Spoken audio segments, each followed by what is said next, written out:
I'm the producer for internal exhibition at the Ars Electronica. I will guide you through today's program live from our studio in the Ars Electronica Center. We are extremely happy to host today's panel review of the American Arts Incubator Austria. Within this session, we will dive into the Creative Exchange program, focusing on the developed prototypes of the one-month virtual residency. A creative exchange between the 18 participants and the lead artist Rashin Fahandej. Without further details, I will ask my colleague Veronika Liebl for some insights from the host institution of the American Art Incubator. Please, Veronika. Thank you, Veronika. First, also a very, very warm welcome to everyone watching this virtual panel review session. And that's really a highlight of the inspiring discussions and work done within the past weeks and months. And having said this, we are really extremely thankful and maybe also a little bit proud of the dynamic development of the program and also how it adapted and maybe even took over a pioneering role of similar programs for the next month and years. So Rashin's concept at the very beginning of a Future of Inclusion lab with a series of co-creation workshops within the American Arts Incubator program was of course initially foreseen to be held in the Ars Electronica Center. But actually what Rashin developed then is really an exciting experimental laboratory and also prototype for a next level networking that focuses primarily on new forms and also possibilities of fusion and coexistence of analog and digital, of real and virtual. And from our side, there is not much left actually to say than a huge thanks to all the participants and of course also our facilitators, Amanda and Veronika, and how all of you together contributed with your curiosity and also interest to the success of this program. And also, of course, from our side, a big thanks to American Arts Incubator program and the US Embassy in Vienna for your support, and for most also to 01 and Shamsha. I remember that actually we met, I think 1 year ago, a bit more than 1 year ago. It was similarly hot, but it was a complete different, under complete different circumstances, but definitely also having a quite different program in mind. And the success and the quality, which was not achieved in spite of the circumstances, but really perhaps even because of the circumstances, can be traced back to mainly one woman, and that's Rashin. Thank you so much for this amazing experience and looking forward to hear the presentations today. And I'll hand over to Shamsher. Thank you so much, Veronika. It has been such a pleasure to see this idea grow since our meeting a year ago in Linz. And as you said, under compromised circumstances, this has really flourished into an amazing creative exchange. Thank you so much for starting this off with us. My name is Shamsher Verk, and I'm the executive director of 01. We are the implementing partner with the US Department of State for American Arts Incubator and co-developed this program.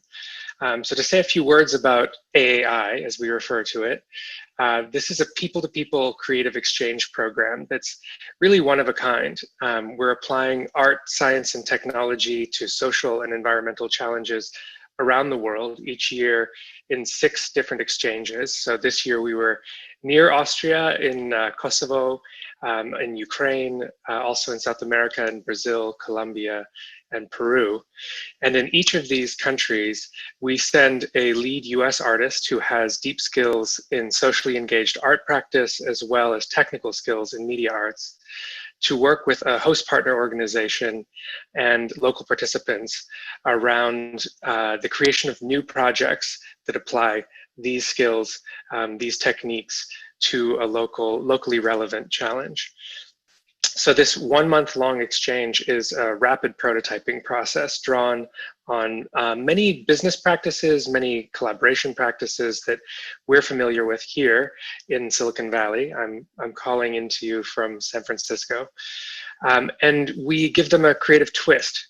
This is about demonstrating the civic role that artists have to play in society, and really showing how powerful these creative voices can be in shaping the discourse that we are having as a society.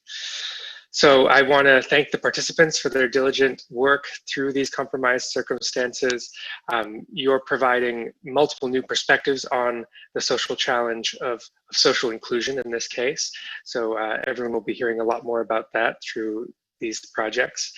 To explain a little bit about the format today, we're going to be seeing presentations from each of the 4 teams who participated in the incubator, followed by panelist comments. And then at the end, we're going to have a question and answer period with the participants. So for all of you watching on the live stream, please do submit your questions into the comment stream, and we'll do our best to get to those questions at the end. I want to thank the panelists so much for giving of your time, of your intellect, of your wisdom. Please, I encourage you to think about how participants can grow their projects, how they could refine their work, how they can access resources, or what resources you might suggest they pursue in continuing this work. And this is also a note for the audience. These works are works in progress. They've been completed over a matter of a couple weeks. They are an initial idea taking shape, and we are showing you them at this stage as a work in progress in the hopes of soliciting feedback that can be incorporated in the future. So please do offer your thoughts. We're very curious to hear what you have to say. All right, well, this is an experience for the participants, so I'll also just say to you that sharing your prototype can be a very vulnerable experience, and I thank you all for making yourselves vulnerable in this way, and listen closely to what the panelists have to say, the comments coming in. I hope everyone enjoys the process, and I very much look forward to these presentations. So I'll pass the mic back to Rashin to tell you a little bit more about what this team has been up to over the course of the month. Hello, everyone, and welcome, and thank you so much to all the incredible people that made this journey happen and all the participants. What an incredible journey it has been, and the fact that we are here today together is the magic of technology and the human resilience. Over a month ago, we launched a cross-continental collaboration, fully virtual, to investigate that it was centered on efforts of co-creation and community collaboration to investigate the challenge of social inclusion using emerging media and technology as our tools. We started the program with a virtual dinner where everybody brought together and cooked their dishes, that it was memorable and nostalgic and bringing memories of their childhood stories, and shared the stories, and started being vulnerable, focusing on the power of storytelling and oral histories. Our goal was not to replicate throughout the program, not to replicate our real world in the virtual space, but to actually think about how these new platforms and tools could allow new forms of meaning making and experiences emerge, and a new form of relationships to be formed. There were some foundational questions and inquiry that it was at the base of our efforts this past few weeks, that it sort of is the foundation and the core of the Future Inclusion Lab. And the main part of it was to consider how our process of making could embody the changes that we envision in the society, and how all of us as human beings in a society are, in a way, the manifests and the results of what we are actually critiquing in a society, and how new languages could be built around these discourses and power dynamic and structures that we are looking into and investigating. So the projects, as Shamshir mentioned, are at the initial development phase. Team's been working in the past 2 weeks. The projects has emerged from a lot of ideas that came to the table and from the questions and inquiries. The groups were self-selected and formed around that concept and idea. At the core of every work and every project has been this ideas that how we could, through our process, we could think about the shift of power dynamic, how the traditional media productions and the power dynamic of that could be questioned through co-creation and community engagement and the multiplicity of the narratives. So we started with reading this field study, Collective Wisdom, that came out of MIT, that it looks at media productions from multiple points of views. And I want to refer to some of that core ideas that we've been sort of holding on to, that how co-creation offers alternative to single author vision and involves a constellation of media productions method and framework and feedback system, how the projects would emerge from the process and within the communities, or working with the communities and considering their point of view and vision, and also really kind of considering the ethical questions of who's creating the work and why, and whose voice is being heard. So the work that you would see today, again, like they are these seed works, but the participants has been doing this tremendous work this past 2 weeks of coming together and bringing to life these ideas. And that's the excitement for me with all of this work, that there is so much unknown, and this space is so unique, and it's so dependent of everybody's vision and everybody's full body and spirit coming to this space to imagine something that it cannot be imagined singularly. So I'm super excited to share those with you. And thank you to our panelists for joining us. I'm going to pass on the table back to Veronica to introduce our panelists, and then move on in looking at all the 4 projects that has emerged from the lab. In between, I'll be coming back to do a short introduction of every project. We're looking forward also to receive your questions at the end. Thank you, Veronica. Yes, thank you, Rashin, for your amazing introduction into the program. I have to say, I had the chance to always follow the program over the month development, and I was really basically amazed like how much work went into the program, into the incubator from all the participants, and I'm also really curious to see now the first prototypes. But first, we are really happy that we have here our panelists who will share their time and wisdom, as Shamshir already mentioned, for the group members to further develop their project. We are really happy to have here Wendy Levy. She is the Executive Director of the Alliance for Media, Art and Culture. Her creative art works takes place at the intersection of storytelling, innovation, and social justice. Lukas Jakob Löcker, he is an artist and researcher. He is teaching at the Department of Media and Design at the University of Art and Design in Linz, where he continues his artistic research, spatial delivery. I'm also really happy to have here my colleague Manuela Navo. She is the head of Ars Electronica Export exhibition. She is an artist and researcher and a curator at Ars Electronica Linz. Her research investigates working with networks, platform, and data in the epistemological context. Our 4th panelist, this is an artist duo. The artist duo is called For your eyes. It's Eva Bishop and Gerald Herlbauer. The artist duo works together since 2002,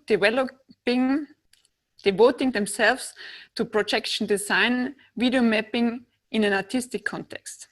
So I'm really looking forward for all your recommendation on the project developments. As already mentioned before, we will show you now the 4 prototypes developed over the program. I'm now giving back the word to Rashin. She will give a short summary over the first project, Unseen Sacred Spaces. We will then continue with the presentation of the project. Please, Rashin.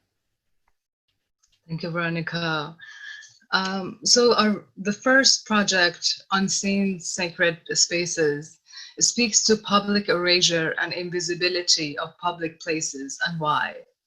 The projects bring to presence the unseen hidden places through collective action of community members sharing their images, their narrative, their stories.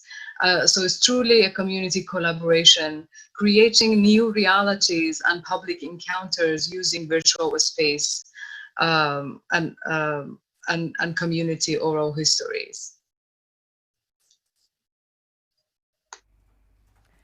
Thank you, Rashin. Thank you, Rashin. As I mentioned, we will now dive into the first presentation of the project. After that, we will ask our panelists to give a few words and the feedback to the group. And please, for all the for everyone watching online, please you can ask your question on YouTube channel or Facebook. I will then serve as an avatar later on at the end of all presentations. Hello. Hi. Hello. Hi, I'm Thea. Hi, I'm Parisa. Hi, I'm Rebecca. Hi, I'm Ines. Hi, I'm Asma. Let's start our presentation. A cityscape says a lot about the city. It shows its past, its present, its future. It shows its dynamics and its lifestyle. It shows the pulse of the city. It shows who is represented and who is not.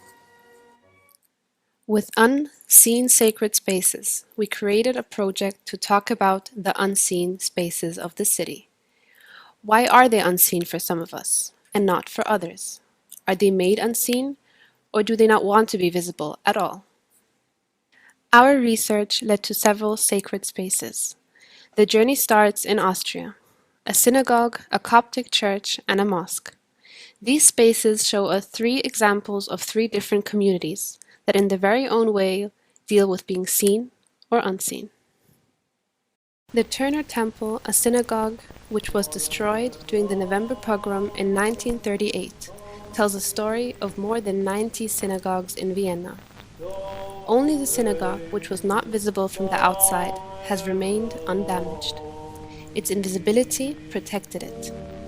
As a result, many Jewish spaces today are afraid of being seen or publicly known. Their visible spaces are under security precautions, partly due to the fear of being attacked. Our second example is a Coptic Orthodox church, which has now gained more visibility. The community received it as a gift from the Catholic Church and can now enjoy more visible space than ever before. Our last example is a mosque, which, like most mosques in Austria, is hidden inside a building because the construction of visible mosques is a highly controversial topic nowadays, which leads to major public discussions and protests.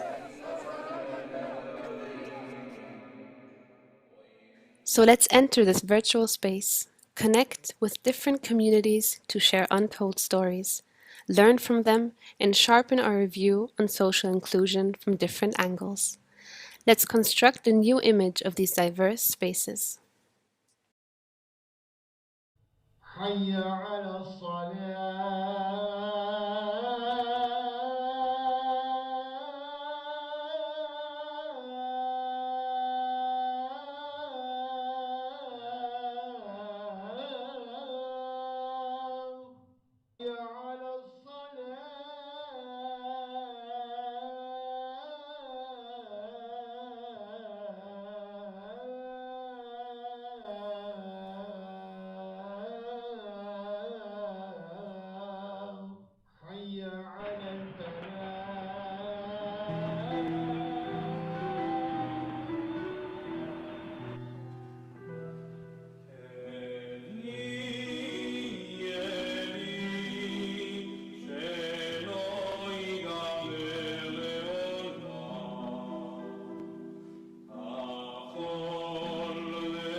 Huge amounts of images, sounds, videos, 3D scans, and other forms of content provided by communities are assembled as a part of the environment. Their aim is to trigger memories and create an improvised and collective narrative in the form of a visual experience. We have gathered data with photogeometry, and with this collective data, we have created an unseen representation which is currently not present. All of this has helped us in designing the spiritual space. The mosque, synagogue, and church are a start to showcase the aim of this project. Our vision is to create a digital space where everybody can participate at their own sacred spaces to widen up the understanding of sacred and also provide a better understanding and inclusion of unseen communities. To understand why they are unseen and what it means for them to be seen or not. We invite you to come and indulge in a journey through spaces of contemplation and memory, where community spirit resides and is still very much alive.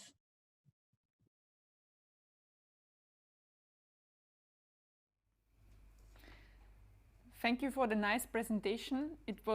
It's really amazing to see what the group accomplished basically within the last week. From my understanding, it's a project for me what I think everyone is aware of, but it's really nice to also have the access to it to really see into the hidden places. I would like now to give the word to Wendy for feedback.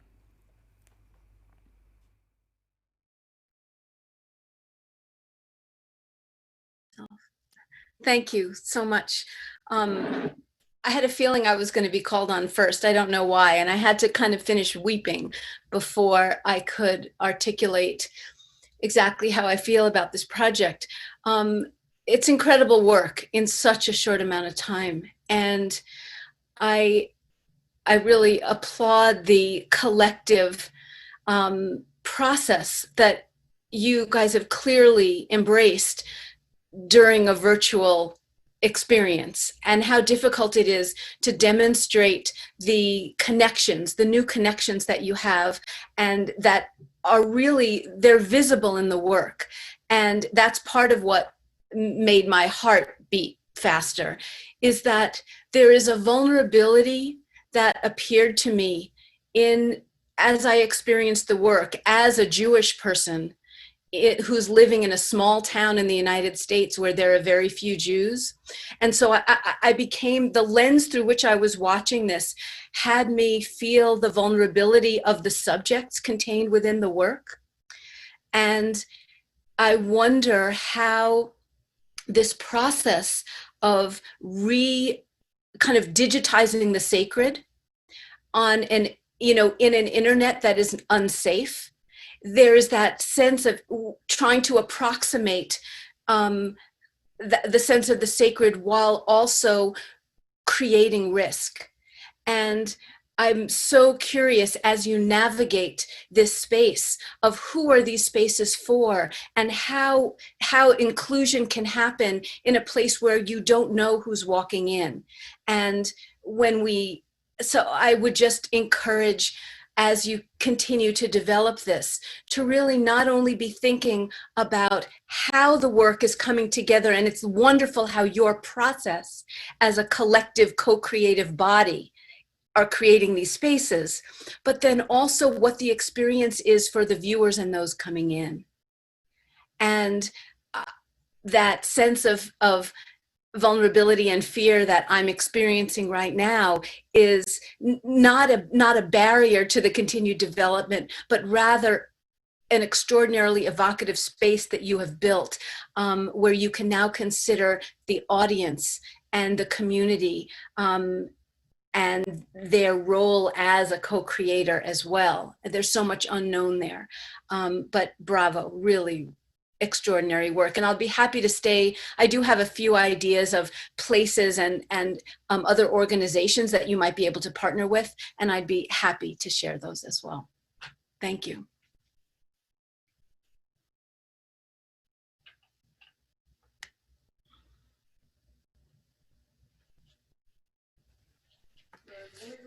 Eva, Gary, can I ask you back on the last project? Gary, you first. Yes. Yeah. I'm impressed of the possibilities to enter rooms virtually where I personally will never have, I think, the possibility to go in, because I have a feeling maybe I'm not welcome there because I'm a stranger, or this is also a strange culture for me, and it is their thing and not mine. And now I can anonymous deep into this sacred rooms where I cannot go in real. So I think if you are interested in exploring these worlds, it's a really nice project. And also what Wendy said, but it is a kind of opening this culture to everyone, and it depends how much of these communities is made for this to be spread in the whole internet world. Eva? Okay, yes. So I also think it's really a great project, and it's really very, very important, especially at the moment, to bring people from different religions, from different countries together. And it was the feeling that I see city, the Vienna I was living in for many years now. I could see it now from a very different angle. And also, like Gary already said,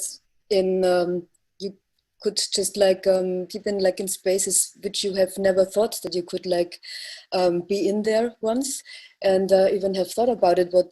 What is this for kind of space? What people are going there? What are they doing there? And I think it's really another point why it's so important, because sometimes I think that people might think when you don't know what's happening in there, the unknown is kind of dangerous, or never know what's going on there. But it brings kind of information and visibility to other people, and I think it brings a totally new picture of the city to people, and this is really, really important. Thanks a lot for this project.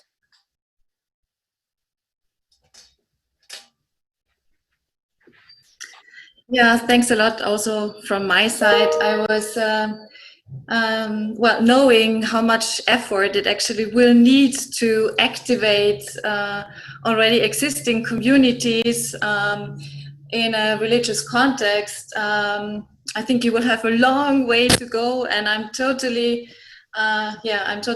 blown away by the interest and by the possibility in the end that you are providing one platform where we can actually experience them all together.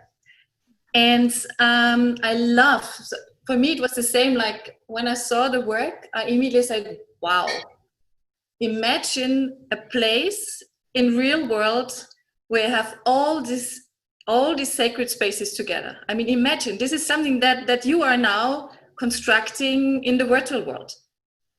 And this means that a lot of different people will, of course, because the communities come, and they will also have a look what other communities are doing.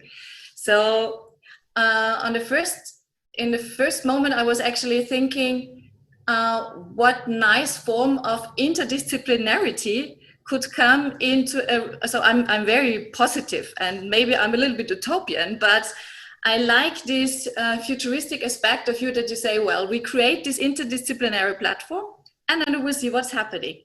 And we just give everybody the same space, everybody the same place, and we give them the opportunity to tell stories, to tell why is it important to have traditions, what is their hopes, what is their belief, and so on, and to exchange, and maybe there is something that they even share. And so I think it's a big effort that you're heading for, and for me it would really work out very well, not so much that thousands of people are coming in and contributing just to present what they're believing in.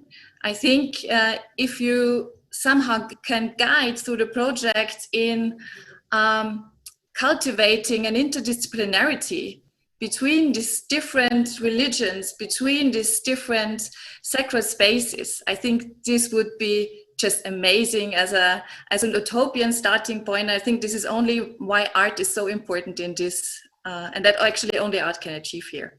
So thank you for the proposal. Yeah, that thank you goes for me as well. I agree with the other panelists. I was really also quite blown away because I was basically touched in a virtual space. So regarding that interconnected like sacred space that your mock-up shows, not just that interconnected sacred space, but thus the possibility for like religious practice that is overlapping, or like an idea of that those beliefs really got to me. So the narrative of that virtual space is quite poetic and set up very appealing. For me, since I came from a sound background, it's like also referring to the idea of a mashup or remixes. So the quality of the content is quite high or interesting for me to get in touch, get involved. I also like it that it kind of interconnects not only these different sacred spaces, but also in a way the virtual and the real. So also the question of is sacred space a public space, which is kind of raised. So I like that as well. And as stated in your video, the question of visibility and representation is a highly political one and an issue. So to provide the dialogue and the discourse is very interesting and very good thing to do, and great for me to see. So to kind of create through the communication a community that exceeds those represented communities and could grow in that virtual space. And so I found very, very much joyful moments there. And also it reminded me a bit, I don't know, just in terms of input, last thought on works by Almut Schulamit Bruckstein Çoruh, the Taswir Atlas, which is also kind of dealing with different sacred spaces or beliefs in a way. And that was just a thought that came up. And all in all, congratulations, I liked it a lot. Thank you very much for that. Thank you, Lucas, Manuela, Eva, Gary, and Wendy for all the nice contributions to the project. For all the viewers on Facebook and YouTube, we already saw that there are some questions online. We will get to them at the end of the session. In the meantime, if our participants from the first group would like to comment on it, feel free to also add your answers directly into the chat. We will dive already into the next project, Virtual Poetic. I will ask Rashin to, after the video, explain a little bit further.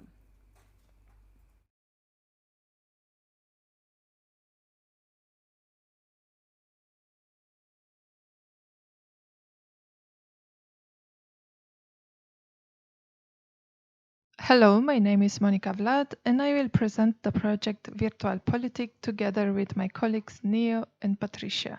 We are the group number 1 of American Arts Incubator, and our tagline is New Media Creates New Political Spheres. Virtual Poetic is a collaborative and collective project in which everyone has a voice. Our main ideas are to imagine alternative ways of communicating between the public and political class. The process is community-based, and collaboration is a big part of it. We use open platforms and advanced visualization techniques like deepfake, and with the use of those, we are trying to reimagine the wishes of the public, creating an utopian narrative. For the production, we have few main steps. Interview the public about what they wish for politicians to say, create an alternative reality through the fake videos we produce of politicians, conceptually design other ways of communicating between the public and the political class, creating in this way a community or socio-political cause through a new form. Of course, we also thought about the ethical framework of media production, but let's see what the questions are. What do you want to hear from your president or prime minister? Do you feel included in your government's decision making? Do you feel integrated in your country? And few more others. As you can see, now I am presenting you the website as a platform where people can enter, answer, and send us their responses text-based. But we also created another participative platform from where we can collect answers, and that is using Mozilla Hub. Here I am in the VR room describing the project and trying to bring people from different areas together in virtual reality. A great feature of it is that people can participate anonymously using an avatar and a random generated name. Let's get down the stairs. You can see I added descriptions about the project. I see someone already recorded a video. Let's check this other video from Neo interviewing people in Poland. I don't know, maybe I just believe in more ideal society that have leaders instead of presidents. You know? We have our the president that it's telling people that LGBT is just an ideology and we are not a people. We are not human. There are 3 more other rooms that you can enter and record yourself while answering the questions. But what happens with all the answers we get? Well, we are trying to train a machine learning model, and maybe Neo can tell us more about it. New communication and digital technologies are affecting a political landscape. The internet and AI are changing how we perceive propaganda, political discourse, and political actions. Deepfake videos are synthetic media where a person's face is replaced with someone else's. We are both concerned but remain hopeful that these new media could be leveraged for the benefit of the public. We want to particularly combine this technology with a crowdsourced speech for our political representatives. During our time at American Arts Incubator, we attempted to create deepfakes based on an open source Python package. In particular, an actor is used to give an inclusive and hopeful speech that a President Trump might give. Then faces of this actor and Trump are processed and learned by AI.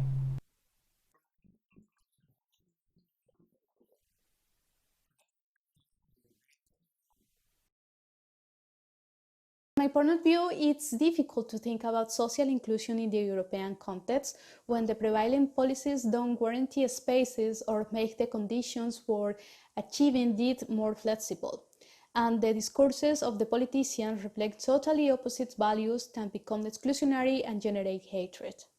The exercise to watch how these discourses could change in an imaginative way with the use of deepfake can be a powerful tool for the visibility of these issues and the co-creation in the community of alternative discourses that not only say what we would like to hear about from the politicians in power, but also generates reflections for all the sectors of society. Thank you, and please participate to our project. Thank you, Monica, for the amazing introduction into your project. This was virtual political participation platform for political discourse. I will now ask our panelists and Rashin to maybe say a few words about the project. Thank you, Veronica. So the virtual politic is basically a new vision for democracy, where the president's speech, prime ministers, and politicians are written from the collective wishes of the community members using deepfake and machine learning. So it's quite exciting.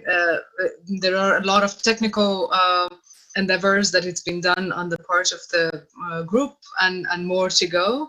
And I'm looking forward to hear the panelists respond and feedback and recommendations for the group going forward. So our first panelist to respond is Manuela.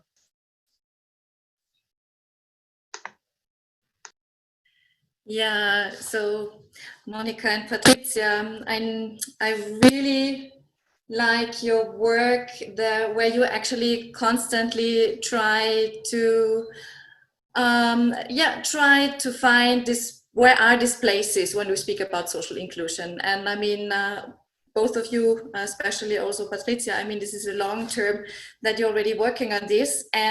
But what I like very much in this case is not so much dealing about the status quo. You take the status quo and go into a totally utopian direction in the way that you create this space. And this space could be a very subversive space, actually, where a lot of people could be, could even be offended, maybe, yeah, because you were telling us that you use even deepfake technology in order to change what politicians have said and what they might say in future.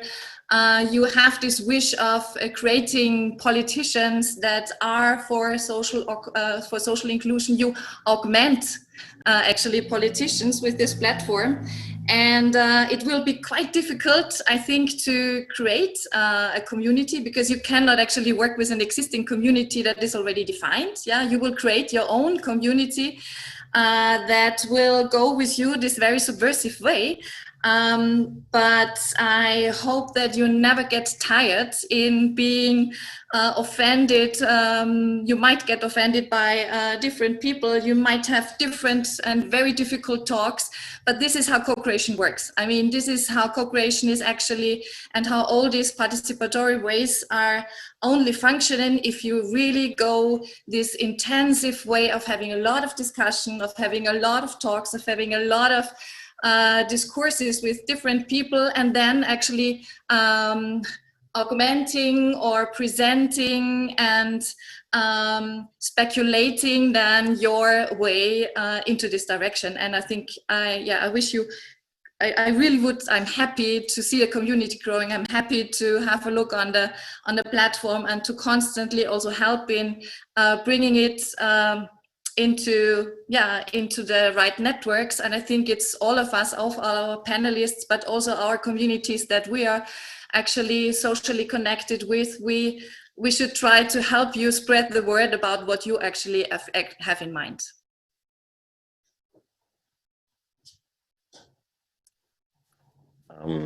Yes, and again, I have to agree in a lot of points.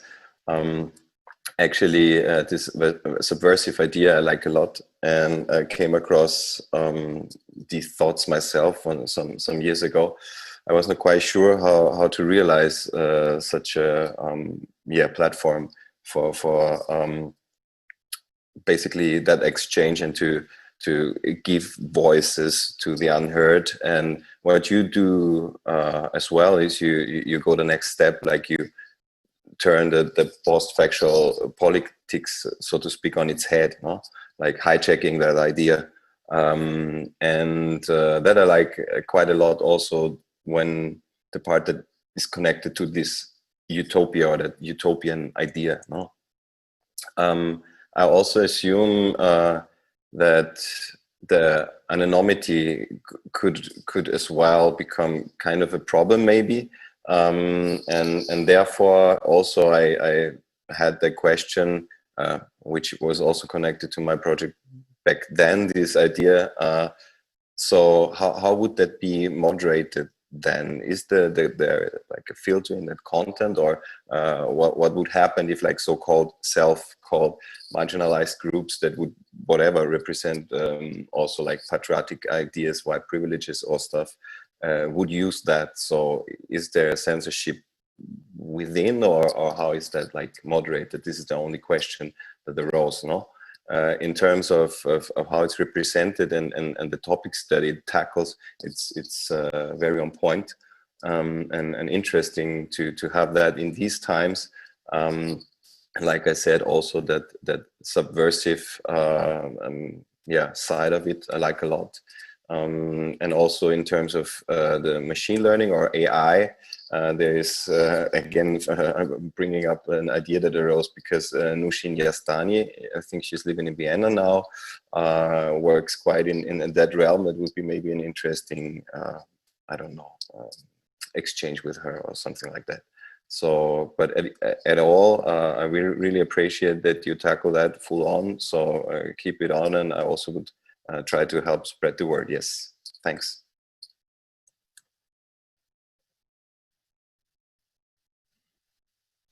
Yeah, I like this idea and the project to take contents and lay them in the mouth of fake politicians. I know this technique, and I've seen this, and I was absolutely fascinated how this is possible to deep fake a person and let it the person do things or say things, but it's really hard to see if it's real or not. And this content should be not only in an art space. This content should be produced mass-wise and sent to these political leaders and persons who are in charge, and show them what is possible, what the technology can do, and how would it look like when they act like this and represent these special needs from the population, from the human beings. And maybe you can bring it further and let them act as entertainers, singers, or poets, or whatever, and let them act like an actor. So I think there's a lot of potential in this project. I like it a lot. Thank you very much. Is it Rashin, my turn? Yeah. Thank you, Wendy. Oh, okay, good.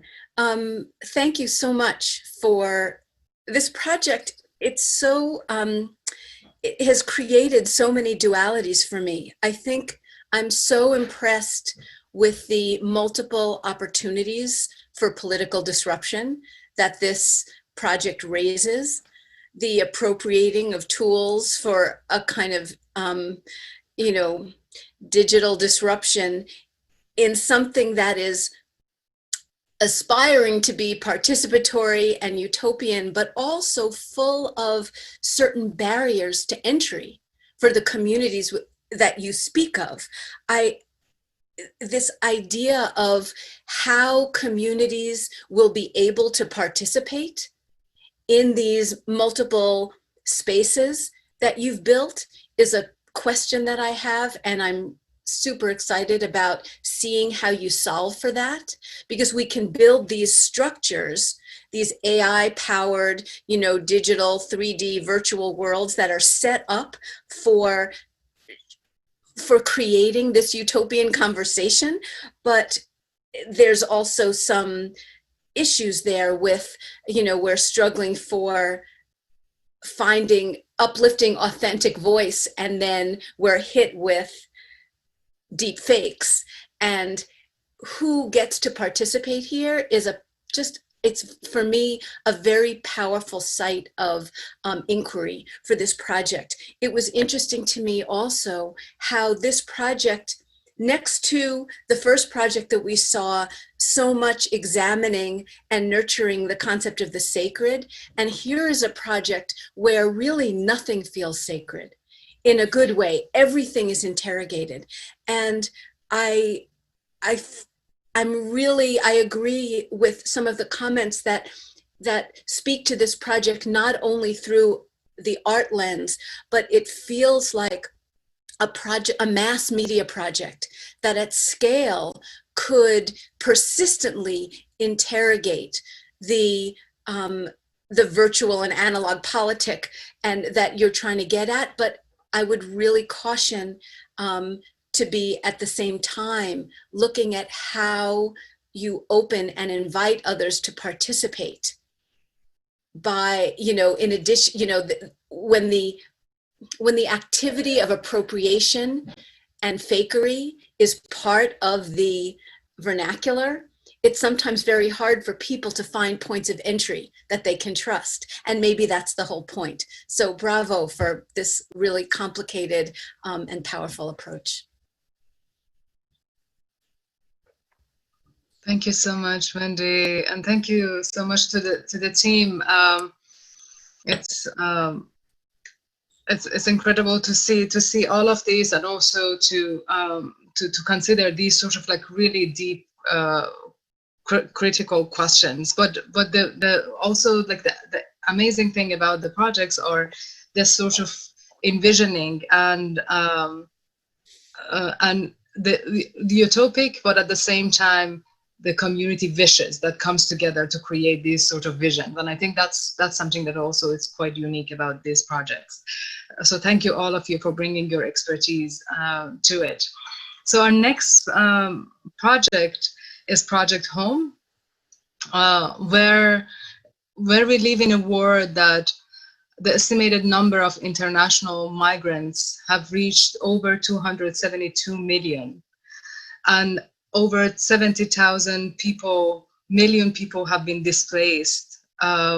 What does home means, and how, again, collectively, we could envision and create this sort of new manifestations that we are looking down at our real reality, when in the virtual world we are able to collectively create new meanings from these spaces that it's not the place of birth.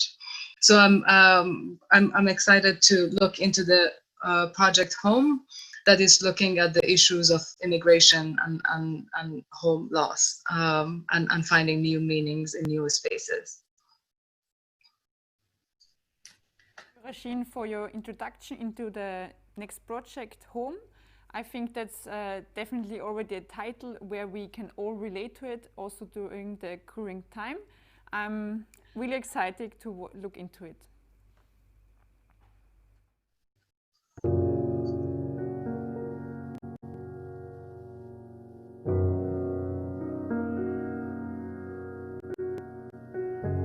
What does home mean to you?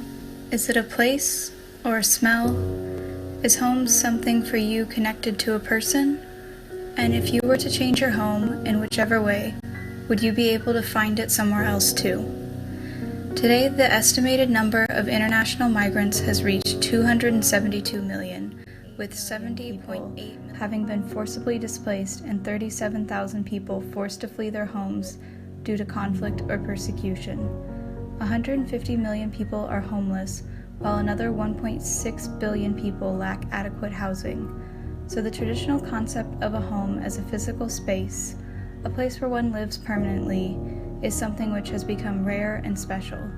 The feeling of home has become a feeling many of us experience very differently. The idea for our project came from the desire to collect tiny bits of home in a city and share them with others so that they may feel them too. For us, the word home should not be considered a noun, but a verb. We want to create the feeling of home through stories, experiences, and favorite places all over a city, in this case, the city of Vienna, Austria. Through our project, we hope to expand the understanding of home, and we want to help people who have somehow lost theirs find it again, in maybe unexpected places. So please tell us where you feel at home so that others may too. Grass, or also on a bench or something. And even if there are like a lot of tourists, it's just yeah, really nice view and quite calm, and you can just see the whole city and watch. So how does it work? We work with stories that people share with us and place them onto an interactive map of our website so they are accessible to anyone. People either share a video, recording, or a picture and tell us their story. We then plant a little dandelion on this place, both figuratively on our online map and physically with our QR code sticker, so that everyone can find them. Additionally, we have a limited number of printed maps planned as soon as the project starts growing to be distributed across Vienna and maybe other cities too.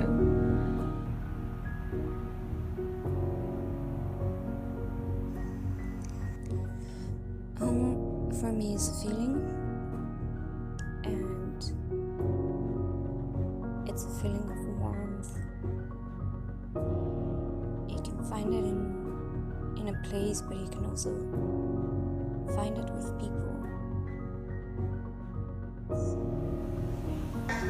When I first moved to Austria, I didn't feel this strong sense of homesickness at the beginning, because I think that everything was new and I had a lot of new things to do and learn. And after some months, I started listening to podcasts, and it's the first time in my life that I really got into podcasts. And I realized how nostalgic it made me for home, and it felt like it brought it to me wherever I was. That I had the freedom to design as I wanted and build furniture on my own. And the other home is still the one existing in Warsaw, where my parents are living, that I soon will consider more kind of like the home from time to time.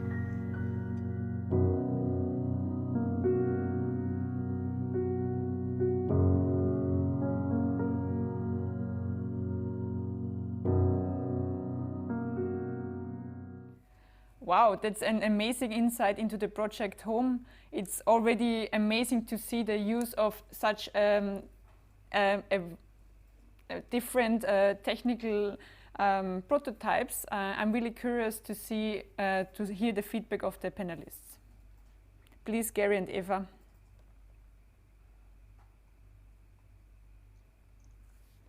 Okay, that was now a sheet announcement from my side.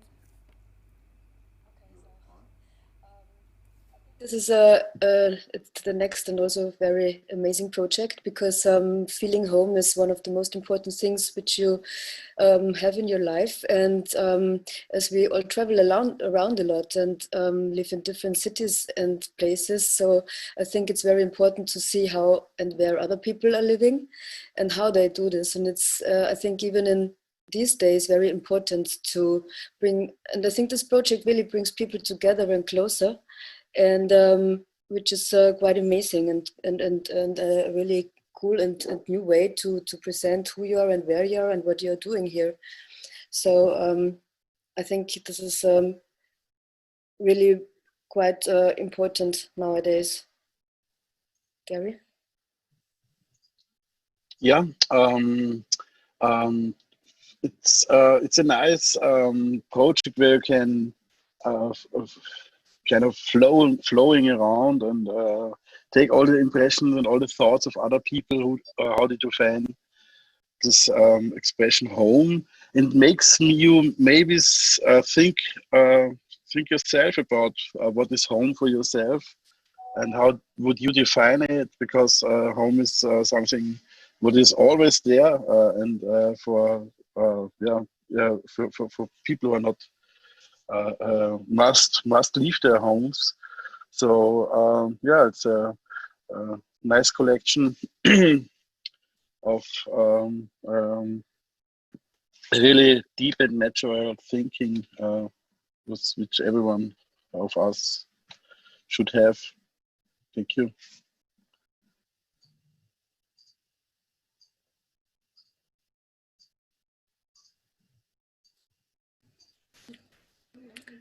Wendy, please, I would ask you for your feedback on the last project. Yes, this project, I love it. I love it because it helped me de-stress from the last project, where I started to, that sense of uncertainty and fear that just is part of this work that we do. This feels, during the age of the pandemic, very therapeutic and very, where the technology is designed and the user experience is designed for a more intimate experience. And I think it's very successful on that level.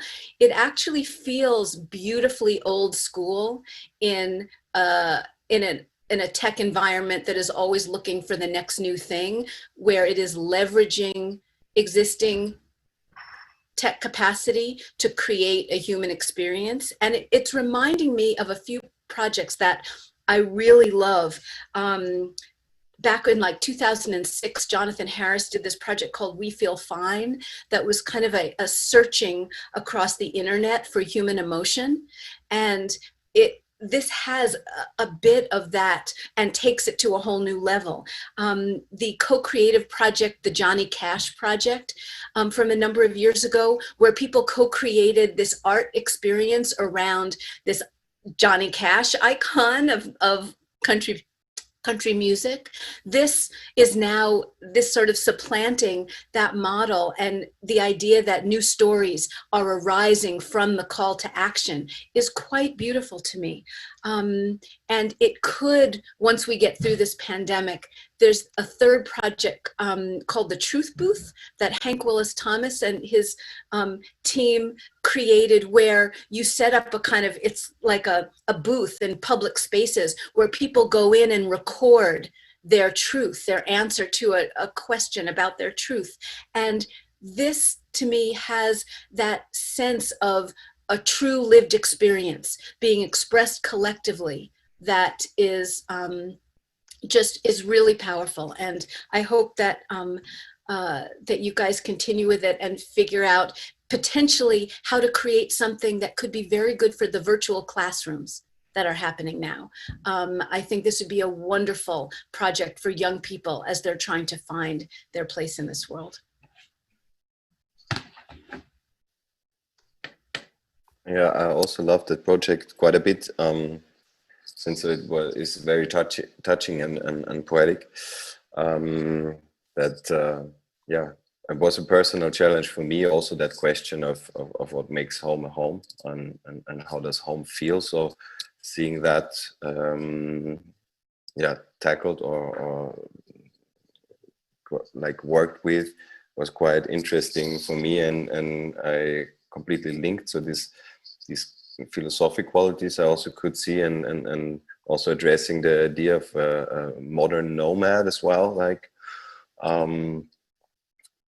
in that project also, like, again, that you're kind of including or intersecting like different spheres, so also the virtual and the real space, again, like in public space with those stickers. And I like that a lot. Also the idea of like plant is like growing, home is where you have your plants and you grow yourself, you grow your plants, and evolving therefore. I was wondering if you kind of planning to also have targeting for sure the real space or the public space, not the hub virtual one, but in the real space, are you also maybe planning for real to have the idea of planting seeds in a way, which could accompany these stickers, or also to have the opportunity to really let something grow where you feel at home, and not just apply the sticker, but still I like this idea of having kind of two realms overlap, and could relate to how you also managed to present it a lot. And therefore I'm very interested to see where you take that. And yeah, congratulations so far. Thank you.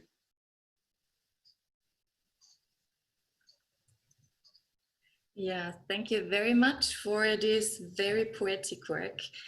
I have a lot of hopes in this project, because I see, and I see these hopes actually, because for me, home is not a static definition. It's modulating all the time. When I think when I was young, when I was a teenager, when I was in the 20s, in the 30s, in the 40s, and now in the 50s, it's totally different what I call home. And more I call home that has nothing to do with the notion of space. For me, actually, like what you already mentioned also in your documentary, so it could be also an object, it could be a book, it could be the grass, it could be even the net, it could be even like being in the internet, something where I feel safe, where I feel home, because maybe I come out of a very difficult and aggressive situation in my real physical space. So a lot of people are then lost in their gaming environment. So I think even a game could be a home. for a lot of people. So I'm very much interested in what will be your next step.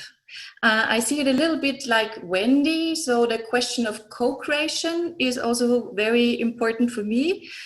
So I see an archive, I see a collection of a lot of documents that are actually put together. And I'm looking forward, so how this is then, what are you doing with it? Yeah. So it's a wonderful archive that you create. It's a wonderful collection.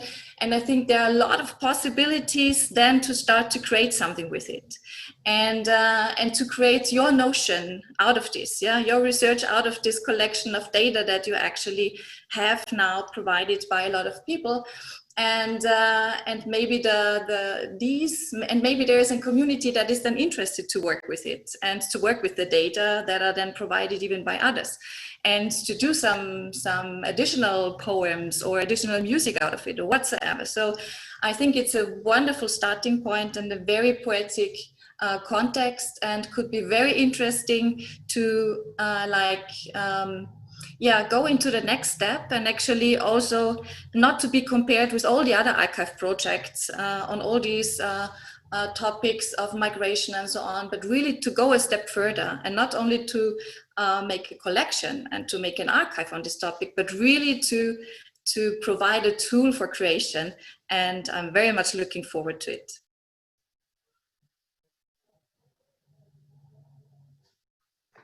Thank you so much, everyone. This was incredible, and thank you for your feedback. The next project, Harmony, in the project, the co-creation of jam session is imagined in virtual space, where collaborations could happen synchronous or asynchronous, where everyone is invited to contribute their music based on a beat. Their musical traces remain in the universe, creating a musical history of our human experience. So I'm excited for us to see the presentation. Thank you, Rashin, for the amazing introduction. Also, thank you for all the panelists for your feedback on the last project, Home. We are now looking into the last group, last but not least, Project Harmony, a jam session into hyperspace. Hello, I'm Maria. I'm a composer and a pianist. My name is Robbie Arabino, and I am an autistic graphic artist. My name is Peter, and I'm a producer and a composer.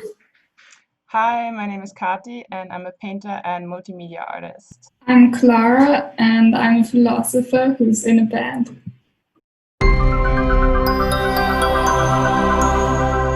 So Harmony is a jam session in hyperspace, which means that you can make music together online in a virtual space. And here on the right side at the top, you see how you can get into that space. On a website, you have a selection of different rooms. So in each room, you have a different speed depending on what mood you're in. And then you click on one of these stars, one of the white spheres, and you get into the room with different objects floating around. And in each object, there's a sound saved. So as you move along, the soundscape always changes around you. If you find a space where you feel really inspired to add something yourself, you upload an MP3 and then your voice gets added to the whole experience.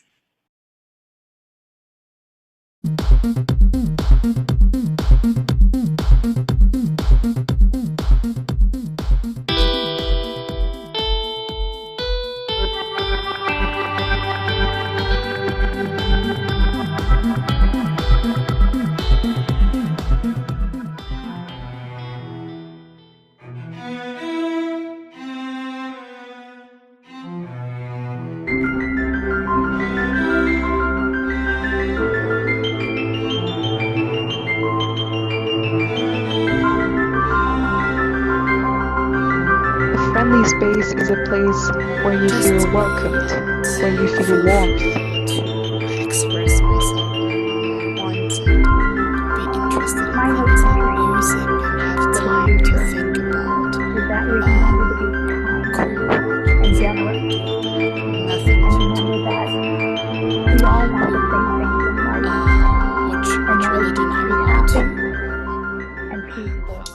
it becomes this really intimate experience with complete strangers, where you're only connected through the music and where you trust each other to create something nice and be in harmony, so to say, in social harmony as well. Music always feels really inclusive, and it's a way to connect beyond usual barriers like musical skills and background. So it doesn't matter if you've played a lot of instruments before, you can just clap a beat and upload it to the space as well. And it also doesn't matter what religion you believe in or anything else, because the only thing that matters in that space is to create nice music with each other. And another exciting aspect, I think, of the project is that it's kind of reviving an early vision of the internet as an open space of collaboration and experimentation without any commercial interests involved and without many boundaries to box in your creative experience. So the reason why we're so passionate about harmony is that there are a lot of good music creation softwares on the market right now that are free of charge and that have a lot of users. But until now, there's no successful virtual co-composing platforms. Right now, we're doing a little feasibility study with Harmony in testing Mozilla Hubs as an engine. The great thing about Harmony is that there's a lot of flexibilities in terms of which platforms we're using. So right now, we're also seeing it as a possibility to add a smartphone application to make it even more accessible for people who do not have access to a computer screen or a VR headset. However, the project is perfect for VR, as the intention of the project actually aligns perfectly with the advantages and characteristics of VR technologies. So the medium actually adds value to the project instead of having the art being instrumentalized by technology. And also, Harmony makes use of 3D sounds in the virtual space in a unique and creative way that promotes an inclusive atmosphere. Right now, we're having difficulties implementing synchronized sound snippets, but we're also working on that.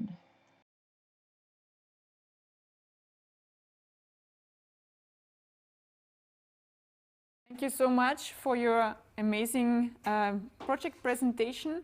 I would like to dive directly into the comment from Lucas. Please go ahead.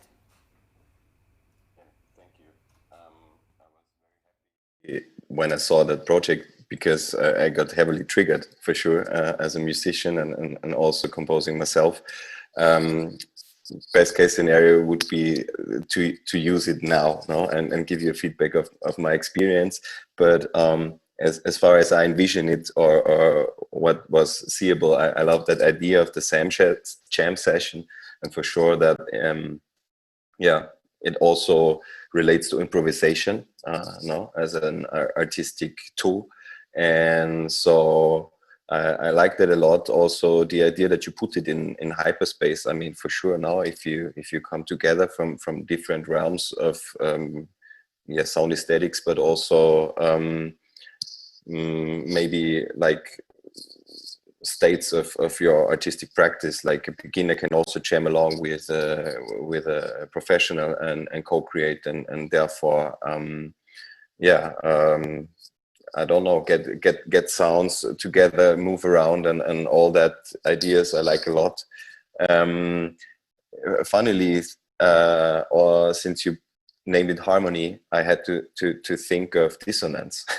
So I'm quite sure that will also come through. I like the idea of the 3D sounds and that it being free.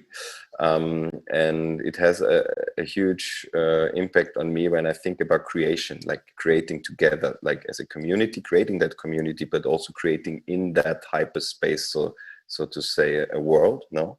A world through music. And therefore I had to think about creation myths that relay on music, like that idea of Tolkien in the Silmarillion. So I like that as well, like it just as a beta thing. And yeah, quite happy to see that idea, and I hope that it comes to fruition in full effect to get used and to enable that community to create its own world there and to communicate through music, through sounds, and therefore I'm very looking forward to your project. Thanks a lot.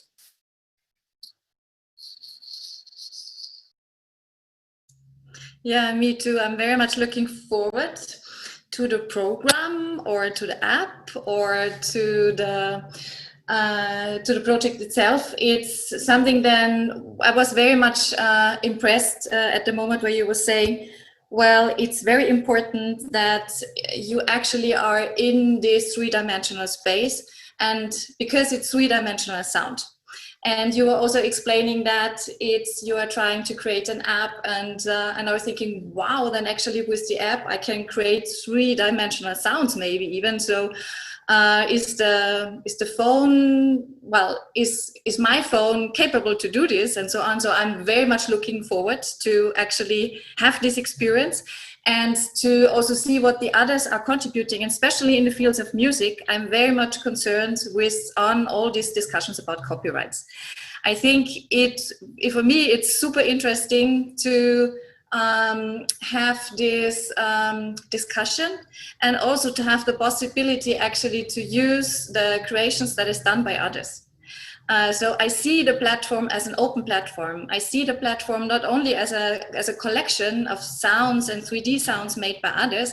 I hope very much that it's an open platform, and that we are also discussing here the question of copyrights, and that we are also leaving this open, that we also can use it, or the creations from others, to actually move ahead and move further and create, and this is as a basis to create actually and submit additional sounds, so that actually this is then done as a collaborative effort. Yeah, so this universe that you actually create here, because this is really a universe, yeah, in the best meaning, and you're even providing the images related to it. So yeah, I like very much the idea, if I understood it right, and if I did a right interpretation out of it. But actually, I would love if it's moving further and going into this direction. Yeah, I'd love to echo that as well. Very excited about the world that you guys have created. It felt so refreshing to have such a humanistic environment without the burden of language, of spoken word, and that it actualizes the concept of the utopia that we've been circling around for this whole session. I was really taken by the space that you've created that seems to be a dual space that is a workspace as well as a performance space, potentially.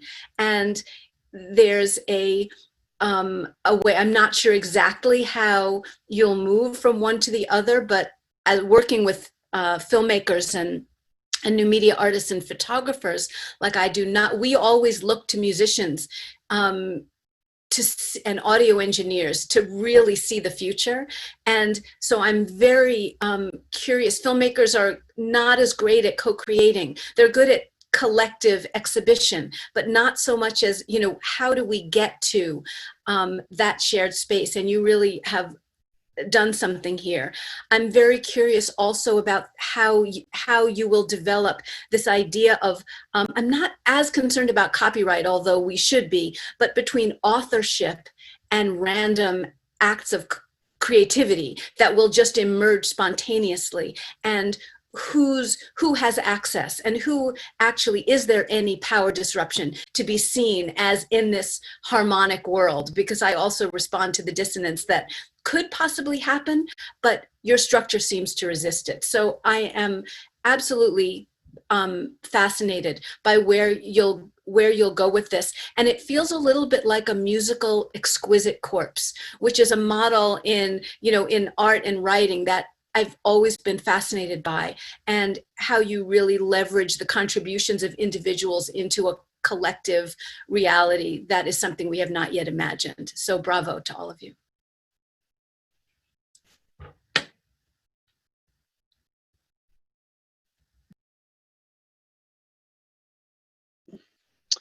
Yeah, we are also working on a more or less similar project to collaborate and to work together in doing music jams. And we are, it's not public now because we are having a lot of technical issues because of the latency and delay and whatever. But I'm wondering if we have not been in this Corona things and isolations and whatever, maybe it would not go so fast or so far to work together over the whole spread over the whole planet, connected with super fast internet. And I'm sure that it will not take so long that it is possible to connect systems like a DAV or the digital audio workstations or live instruments or singers or whatever, and they're performing together and connected over a super fast and super low latency connection. And so this is also a kind of endless room for creativity and music and whatever. And this is, I think, this is the creativity process of this century and or this time. All this sampling, collecting media, change them, add something or make something new, whatever. So this copyright theme is a little bit on the back and not so important for me. The whole music development was there was the sampling was a big process in the development of new music. And there is a nice app which I would recommend to you to have a look at. It's called Endless, and with this app you can jam together now with a kind of a little bit trick, but you have the feeling that you are working and to be producing loops together with wherever the other person is sitting. And if you have questions or whatever, you feel free to contact me and maybe we can do something together in this direction.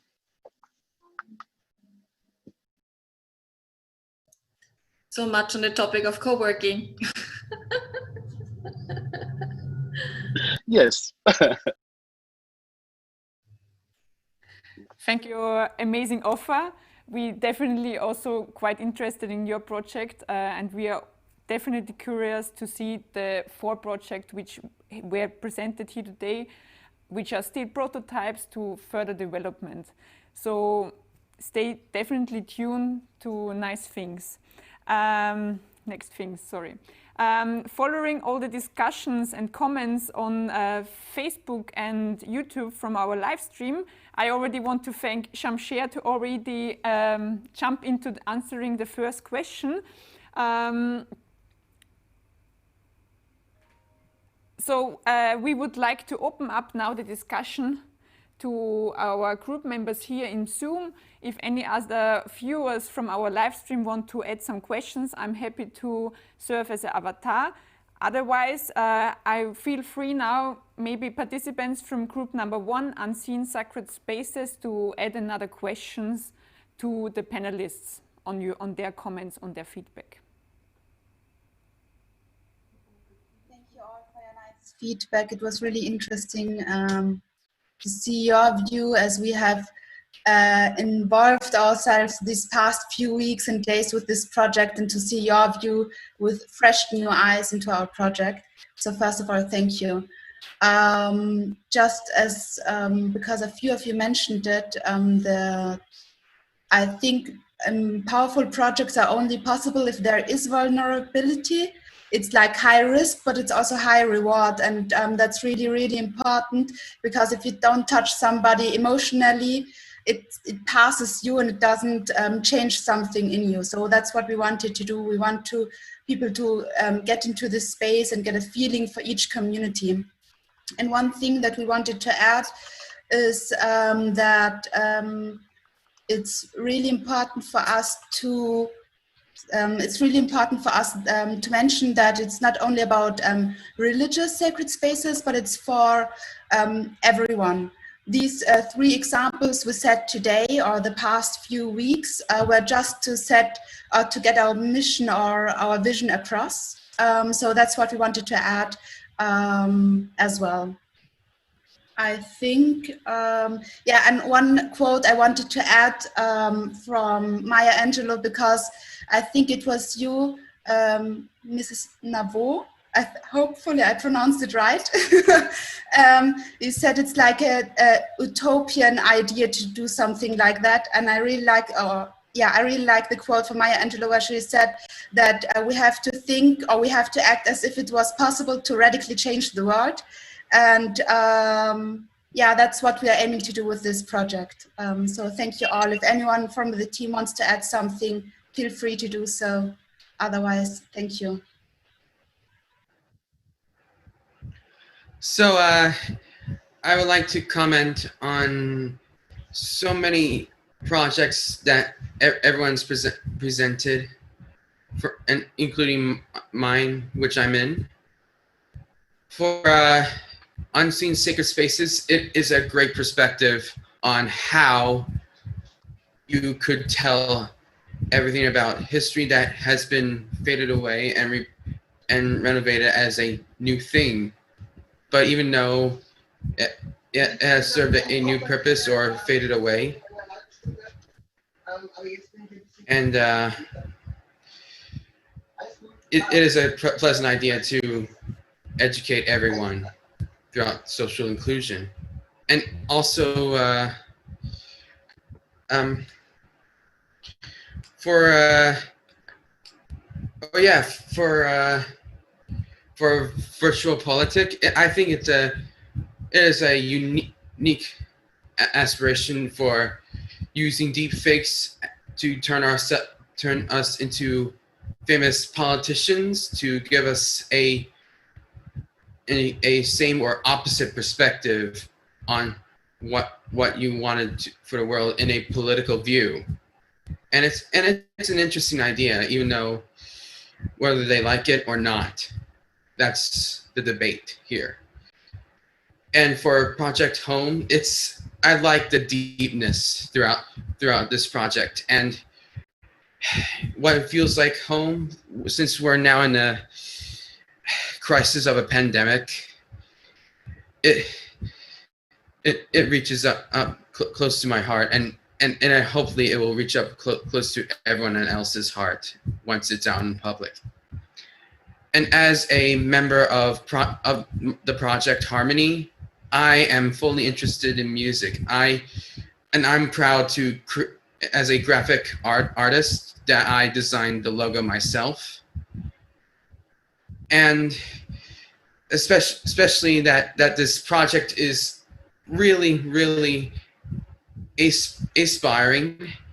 I hope that everyone can enjoy Harmony as a biggest experience that everyone would ever have.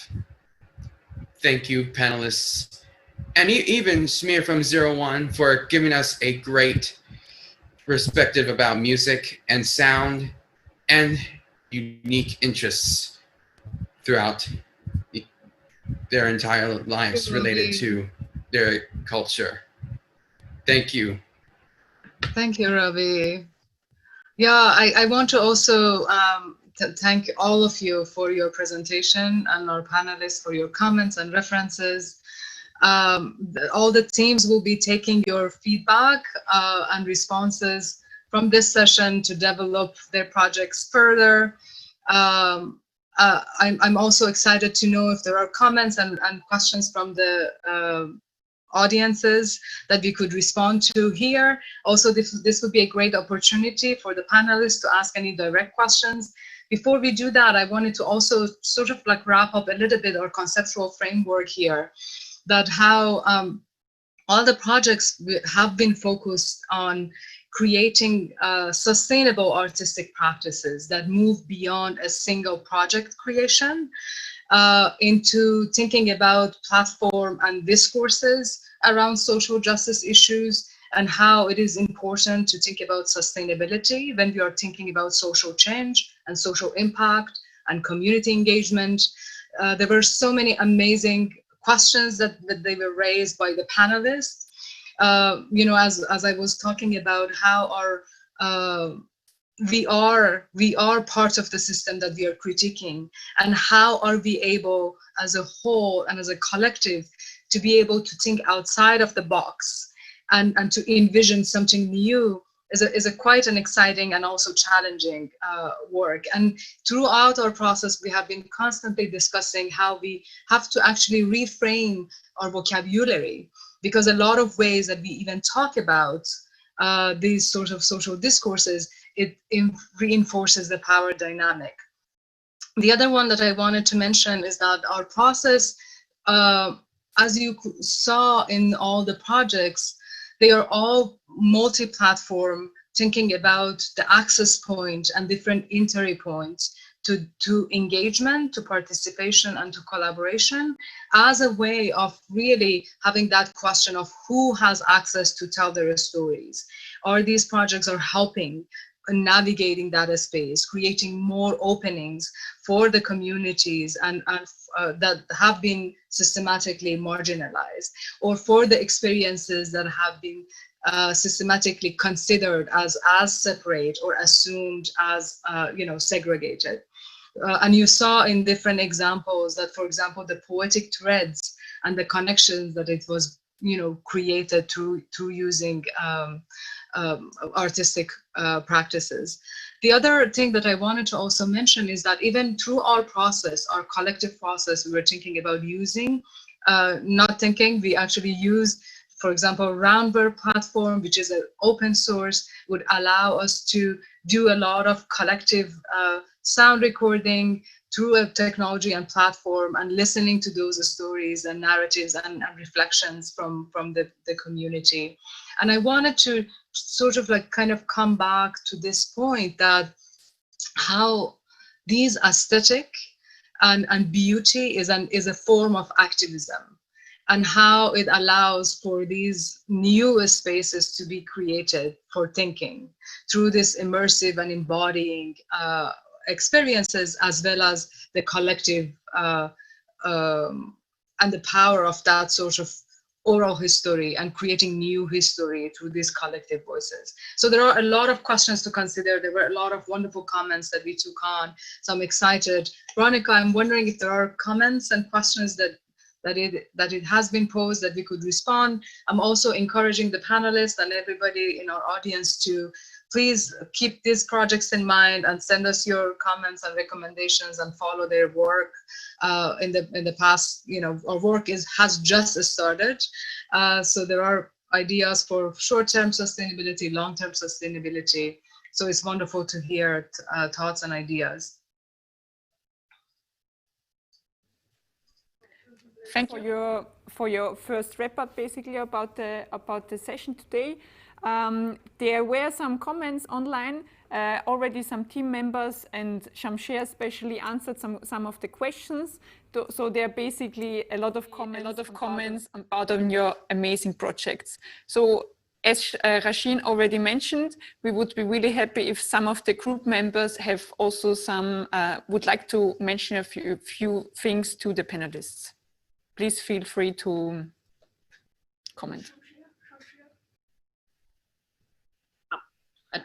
I just wanted to answer a question which was asked on Facebook, because of there was some kind of discussion about the unseen sacred space, and we see the virtual as in a good way, as a potential to give these communities a space where they can contribute their content they want to show, to be more transparent. Are you hearing me? And so, of course, it will be multi-platform, so everybody could use it from their devices. So in the development, and for now, you can download the kind of game to enter the spaces with a Windows computer from our homepage.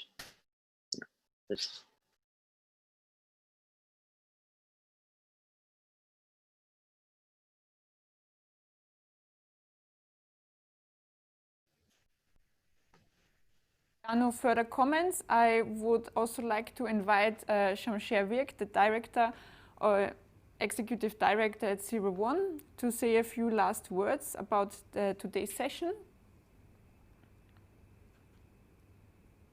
Thank you, Veronica.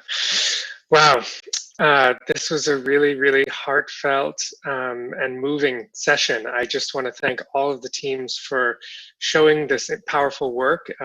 Each and every team really has put some amazing thought into this. And honestly, what I'm seeing is evidence of strong collaboration, which is what this exchange is all about. We really do try through these processes to decenter the artist as individual, and especially in a moment like this where we are all so isolated in our own homes, to see these individuals come together through this experience and to connect in really meaningful ways and produce such powerful work. I'm very impressed, so thank you all. I want to thank the panelists as well for your thoughtful feedback, to Rashin for being the fearless leader throughout this month, to Amanda for supporting in the background throughout, to both Veronicas at Ars Electronica. It's been amazing to have your support. And a special thanks to Nate at the US Embassy in Vienna, who helped to make some of these connections early on.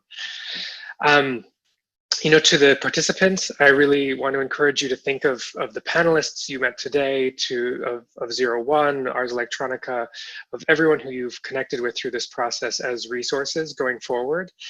We really do want to see your ideas grow, your projects grow, and no matter what happens with your projects, most importantly, your relationships sustained. So please consider yourselves part of the 01 family, part of the American Arts Incubator family, and stay in touch. For everyone who's watching at home, I would also encourage you please to come check out our website, where we will have more information about these projects as they continue to grow. AmericanArtsIncubator.org. That's AmericanArtsIncubator.org.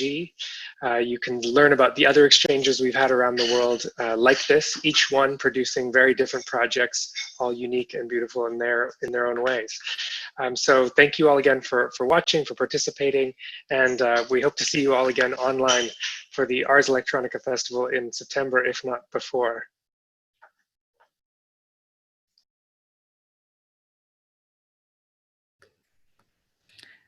Frank Shamsher for the last words, basically. We are also definitely extremely curious how the amazing project prototypes will turn out at the end. Stay in touch, and thank you for listening in on the panel review.